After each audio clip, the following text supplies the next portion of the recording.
Hi guys welcome to Subhash movie reviews YouTube review channel. ఈ is the non spoiler review of the film. Thank you Subbarao. Telugu movie review and rating direct థియేటర్స్లో కాకుండా ఓటీటీలోకి వచ్చింది. ఓటీటీలోకి చూసిన తర్వాత చూడడం కారణం ఏంటంటే ఓ పెట్ట కదా అన్నపూర్ణ స్టూడియో రేపు ఉదయం 10 గంటలకనే మూవీస్ డైరెక్షన్ చేశారు కాబట్టి చూడడం జరిగింది. ఇంకా చూసిన తర్వాత నాకు ఎలా అనిపించింది అనే విషయంలోకి వెళ్ళేలోపు పెద్ది సంగీతము రమణి కళ్యాణము రాక్ డిస్క్లోజర్ డే అని రివ్యూస్ ఇచ్చి చెక్ చేయండి. నా కంటెంట్ నచ్చితే లైక్ షేర్ సబ్స్క్రైబ్ చేసి పక్కన ఉన్న గంట సింబల్ క్లిక్ చేసి నా ఛానల్ సపోర్ట్ చేయగలరు. మూవీ ఎలా అనిపించింది, story plot, plus points minus points rating ఇస్తాను కాబట్టి నా రివ్యూ చివరి వరకు చూడండి. ఇంకా మూవీ విషయానికి వస్తే first half decent and second half excellent కింద అనిపించింది నాకైతే.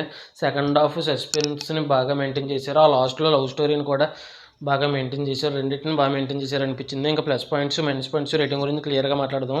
ఇంకా హీరో వచ్చేసి చంద్రహాస్ కోట్ల అంటే చాలా బాగా చేశారు. కొన్ని ఎక్స్ప్రెషన్స్ భలే ఇచ్చారు, డైలాగ్ డెలివరీ కూడా. ఇంకా హీరోయిన్ లావణ్య అహుకారా అని ఈవిడ అన్నపూర్ణ స్టూడియో అనే మూవీలో కూడా ఉన్నారు. ఈవిడ కూడా చాలా బాగా చేశారు యాక్టింగ్. ఇంకా మురళీధర్ గౌడ్ గారు ఉన్నది తక్కువసేపు అని ఈయన కూడా బాగా చేశారు యాక్టింగ్. ఇంకా మ్యూజిక్ వచ్చేసి ప్రిన్స్ హెన్రీ అని ఇతని మ్యూజిక్ చాలా అద్భుతంగా కొట్టారు. ముఖ్యంగా సస్పెన్స్ సీన్స్లో కూడా చాలా బాగుంది. ఇంకా చందు ముద్దు అని ఈ డైరెక్టర్ ఫస్ట్ హాఫ్ డీసెంట్ అంటే సెకండ్ హాఫ్ ఎక్సలెంట్ కింద అనిపించింది. ఇతని ప్రీవియస్ మూవీస్ ఓ పెట్ట కదా అన్నపూర్ణ స్టూడియోస్ రేపు ఉదయం 10 గంటలకు మూవీస్ కూడా బాగానే ఉంటాయి. ఇంక ఈ మూవీ మైనస్ పాయింట్స్ విషయానికి కనుక వస్తే సినిమా ఫస్ట్ నుంచి లాస్ట్ వరకు స్లోగా ఉంటుంది అండ్ రొటీన్ స్టోరీ.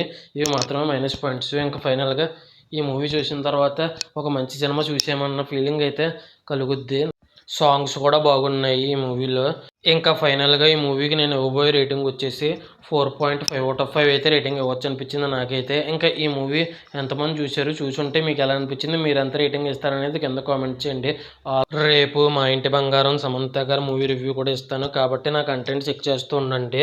ఆల్రెడీ పెద్ద రివ్యూ, సంగీతము, రమణి కళ్యాణము, యోగి బాబు గారి మూవీ కేనతాకనము, రాక్ అనే web series review, disclosure day అనే రివ్యూస్ ఇచ్చాను చెక్ చేయండి. నా కంటెంట్ నచ్చితే లైక్ షేర్ సబ్స్క్రైబ్ చేసి నా ఛానల్ సపోర్ట్ చేయగలరు. మా ఇంటి బంగారం రివ్యూతో కలుద్దాం. Thanks for watching. జై హింద్. Signing off. Bye bye.